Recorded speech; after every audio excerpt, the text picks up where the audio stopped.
महाराष्ट्रामध्ये महात्मा ज्योतिबा फुले आणि सावित्रीबाई फुलेवर चित्रपट प्रदर्शित झालेला आहे। हा चित्रपट प्रदर्शित झाल्यानंतर जो उत्स्फूर्त प्रतिसाद जनतेचा मिळतोय, बहुजनांचा मिळतोय आणि त्यातून त्या चित्रपटामधून उपेक्षितावर, शूद्रावर,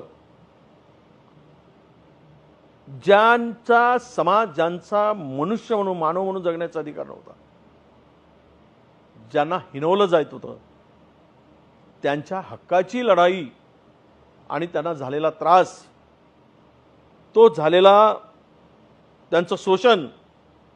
आणि या सगळ्यामधून महात्मा ज्योतिबा फुलेंनी घेतलेली भूमिका, सावित्रीबाई घेतलेली भूमिका, तो संपूर्ण प्रवास हा तो चित्रपट बघितल्यानंतर निश्चितच बहुजनांच्या डोळ्यात पाणी आल्याशिवाय राहत नाही, शूद्रांच्या डोळ्यात पाणी आल्याशिवाय राहत नाही की कसा त्रास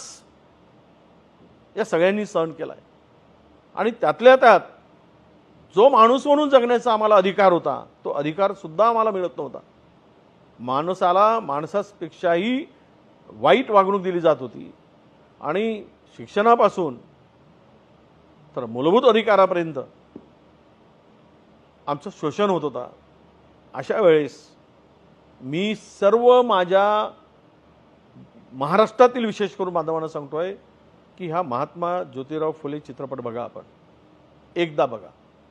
आणि त्याबरोबरच राज्य सरकारलाही आमची विनंती आहे की हे फुले शाहू आंबेडकरांचं, छत्रपती शिवरायांचं राज्य आहे आणि या राज्यातील जर आपण इतर पिक्चरला, इतर मूवीला आम्ही टॅक्स फ्री करतो, तर या सुद्धा पिक्चरला महात्मा ज्योतिबा फुलेंच्या आपण टॅक्स फ्री करा आणि इतरांना जसं आपण ज्या पद्धतीनं आपण मदत केली तशीच मदत हे टॅक्स फ्री करून या मूवीला द्यावं, या चित्रपटाला द्यावं, अशी माझी सरकारला विनंती आहे आणि ते लवकरात लवकर सरकार निर्णय घेईल अशी आमची अपेक्षा आहे।